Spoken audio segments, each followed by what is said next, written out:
Bonjour, mesdames et messieurs les parlementaires francophones, mesdames et messieurs les fonctionnaires de l'APF. Aujourd'hui, j'ai l'honneur et le plaisir de vous partager la façon de travailler des parlementaires cambodgiens en ce temps de crise liée à la pandémie du Covid-19 qui est en train de contaminer presque 4 millions de personnes, causant déjà presque 300 000 morts, sans distinction, touchant aussi bien des riches que des pauvres, des personnes âgées comme des jeunes et malheureusement des médecins et des aides-soignants qui sont au front.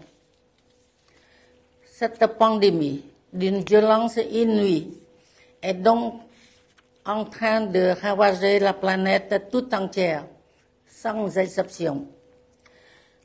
Pour ce qui concerne le Cambodge, on a beaucoup de chance car, du moins jusqu'à présent, nous sommes très peu affectés par cette maladie.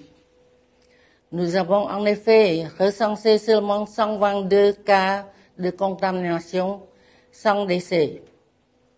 Et parmi ces 122 cas, 120 sont déjà guéris.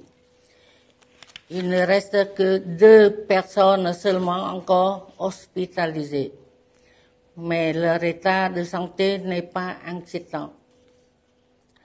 Ce résultat plutôt satisfaisant en ce temps de crise sans précédent est le fruit de la vigilance et de la clairvoyance du gouvernement royal dirigé par Samdech Techo Hun Sen, Premier ministre, qui a su donner de bonnes directives au bon moment au ministère de la Santé qui dispose des médecins très dévoués, actifs et efficaces pour lutter contre cette maladie très contagieuse. Quant à nous, parlementaires, nous venons d'adopter par précaution la loi sur l'état d'urgence. Jusqu'au 6 avril dernier, 72 pays mettent déjà en application cette loi dans leurs États respectifs.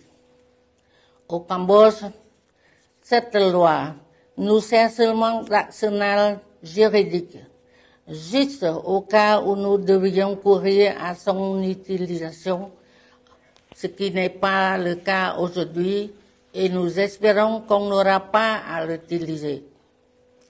Pour notre quotidien, nous continuons à travailler en ligne et, lorsqu'il est nécessaire d'aller physiquement voter en session plénière, l'hémicycle est désinfecté au préalable. À l'entrée, on nous contrôle la température et on nous fait faire laver les mains avec de l'alcool ou du gel hydroalcoolique. Dans l'hémicycle lui-même, les sièges sont espacés les uns des autres et on se dit bonjour en joignant nos 2 mains au lieu de se serrer la main comme auparavant. Dans notre circonscription respective, nous travaillons avec des autorités locales pour mener des campagnes de diffusion des recommandations du ministère de la Santé, surtout de bien les expliquer afin de dissuader les comportements à risque tels que des regroupements pour le mariage, des regroupements religieux, etc. La distinction sociale et les gestes de barrière sont la règle. En outre, nous distribuons également les masques, de l'alcool et du gel hydroalcoolique aux villageois. Selon les cas, on leur distribue aussi des vivres, du riz, des nouilles, du sel, du sucre, des boîtes de conserve, des sauces de poisson, etc.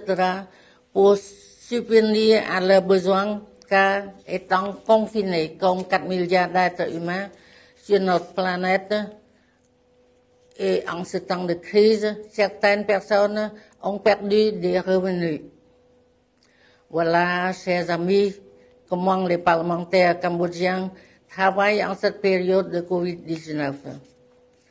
Avant de terminer mon exposé, il ne nous reste plus qu'à espérer que les scientifiques qui travaillent d'arrache-pied parviennent à trouver un vaccin efficace contre ce virus le plus rapidement possible afin que le monde puisse retrouver la paix. Je vous remercie.